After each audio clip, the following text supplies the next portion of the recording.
Hello friends, welcome to Defence Matrix. तो जैसे कि हम जानते हैं, इंडिया और कनाडा के बीच में फ़िलहाल के लिए डिप्लोमेटिक टसल चल रही है और ये एक्चुअली काफ़ी ज़्यादा अगली हो गई है। तो ये भी देखा जा रहा है कि हो सकता है कनाडा द्वारा इंडिया पर सैंक्शंस लगाए जा सकते हैं। और क्योंकि इंडिया और कनाडा के जो रिलेशंस हैं वो काफ़ी ज़्यादा अनसर्टेन हो गए हैं, तो इसके भी चांसेस बढ़ गए हैं कि जो इंडिया यूएस के बीच में डिफेंस रिलेशन कनाडा को इंक्लूड करते हैं वो भी अफेक्ट हो। यहाँ पर specifically striker infantry fighting vehicle की बात चल रही है। तो एक आर्टिकल द इकोनॉमिक टाइम्स द्वारा पोस्ट किया गया है जहाँ पर यह बताया जा रहा है कि इंडिया का जो स्ट्राइकर आर्मर्ड व्हीकल्स को परचेज करने का प्लान था वो डिप्लोमेटिक रिफ्ट की वजह से हिट हुआ है। तो ये जो व्हीकल्स हैं ये जनरल डायनेमिक्स द्वारा बनाए जाते हैं, लेकिन इनकी कनाडा ब्रांच में, और इसे ओंटारियो में ही प्रोड्यूस किया जाता है। तो वैसे भी जो स्ट्राइकर प्रोक्योरमेंट देखा जा रहा था उस पर हम काफ़ी इनिशियल स्टेज की टॉक्स पर थे, जिसके अंतर्गत पहले इन व्हीकल्स को इंडिया में लाकर टेस्ट किया जाना था और इंडियन आर्मी को डेमोन्स्ट्रेट किया जाना था, जिसके बाद से इसके प्रोक्योरमेंट को लेकर चर्चा आगे बढ़ती। तो इन व्हीकल्स के प्रोडक्शन में मोस्टली कनाडा का ही हाथ है और यहाँ पर अगर हम ईटी की रिपोर्ट की माने तो इसके प्रोक्योरमेंट को लेकर बात बिल्कुल भी आगे नहीं बढ़ी है। तो ये चीज़ हम जानते हैं कि पिछले एक साल से इन व्हीकल्स को बेचने की कैंपेन्स चलाई जा रही थी, जिसको डोमेस्टिकली काफ़ी ज़्यादा अपोज किया गया। इसमें सबसे बड़ा कारण ये था कि इंडिया के पास पहले से ही सेम कैटेगरी में इंडिजिनसली डेवलप्ड व्हीकल मौजूद है।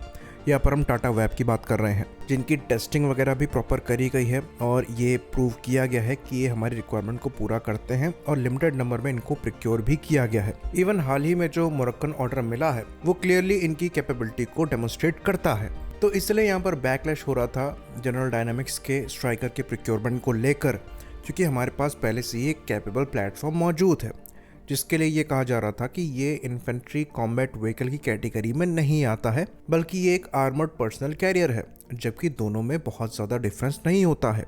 सेम व्हीकल को मॉडिफाई करके इन्फेंट्री कॉम्बैट व्हीकल बनाया जा सकता है और ऑप्शंस यहाँ पर अवेलेबल है 105 मिलीमीटर की कैनन को टाटा वेब में इंटीग्रेट करने के लिए भी। यहाँ तक कि वेब का 2.0 वर्जन भी एग्जिस्ट करता है, जिसको महिंद्रा द्वारा बनाया जा रहा है।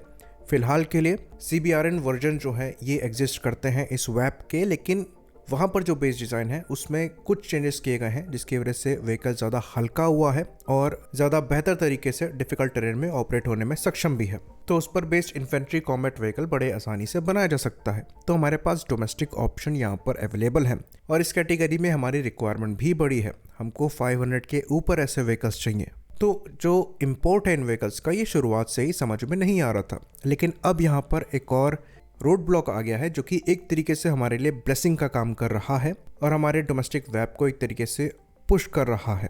तो स्ट्राइकर और वेब को हम कंपेयर पास्ट में कर चुके हैं। किसी भी तरीके का एडवांटेज आपको स्ट्राइकर का वेब पर नहीं दिखेगा। इवन स्ट्राइकर जो है वो एम्फीबियस भी नहीं है, यानी कि पानी में तैर भी नहीं सकता। तो ये व्हीकल शुरुआत से ही सेंस नहीं बना रहा था। तो ये यहाँ पर काफ़ी अच्छी चीज़ हुई है और अभी तक ये जो रोक लगी हुई है वो पूरी तरीके से अगर रोल बैक हो जाता है तो इससे अच्छा कुछ हो ही नहीं सकता। तो प्लान शुरुआत में ये था कि कुछ नंबर के जो व्हीकल्स हैं ये डायरेक्टली GD से, यानी कि जनरल डायनामिक्स से प्रोक्योर किए जाएंगे, जो कि एक्चुअली इनके कनेडियन प्लांट से ही निकल कर आते और बाद में ये व्हीकल्स जॉइंटली इंडिया में मैन्युफैक्चर किए गए होते। पर अभी जिस तरीके के हालात यहाँ पर बन गए हैं, इसकी पॉसिबिलिटी तो वैसे भी नज़र नहीं आ रही है। बेटर हम अपनी एनर्जी और फोकस जो है ये टाटा वेब पर लगाएं और उसी व्हीकल को ज़्यादा बेहतर बनाकर अपनी रिक्वायरमेंट के हिसाब से बेटर आर्म्ड करने की कोशिश करें। वज़न डेफिनेटली वहाँ पर आपको थोड़ा ज़्यादा मिल जाता है, पर पावर पैक भी उसी के हिसाब से है। तो ओवरऑल अगर आप पावर टू वेट रेशियो देखेंगे तो वो आपको स्ट्राइकर से भी बेहतर मिलेगा। तो वो कोई डिसएडवांटेज नहीं है। वहाँ पर आप एक्स्ट्रा लोड डाल सकते हैं, जिसके बाद भी आपको power to weight ratio decent मिल जाएगा। तो उस व्हीकल को कन्वर्ट किया जा सकता है इन्फेंट्री कॉम्बैट व्हीकल में और हमें उस पर इन्वेस्ट करना चाहिए। और अब क्योंकि हमारे पास ऑप्शन नहीं है तो हम उसी डायरेक्शन में आगे बढ़ेंगे। ये चीज़ क्लियर होती हुई नज़र आ रही है। बाकी ये चीज़ भी क्लियर कर दें कि अभी इसको पूरी तरीके से कैंसिल नहीं किया गया है, ऑल्दो पॉसिबिलिटी बनी हुई है। साथ ही साथ यहाँ पर नज़र बनाने की भी ज़रूरत है, क्योंकि अगर स्ट्राइकर का कैंसिलेशन होता है तो ये हमारे लिए एक पॉजिटिव चीज़ होगी, लेकिन अगर दूसरे प्रोग्राम अफेक्ट होते हैं तो वो हमारे लिए नेगेटिवली प्ले कर सकता है। आई होप इन्फॉर्मेशन यहाँ पर क्लियर रही हो। इसी बात पर इस वीडियो को हम ख़त्म करेंगे। लाइक करिए, सब्सक्राइब करिए। जय हिंद।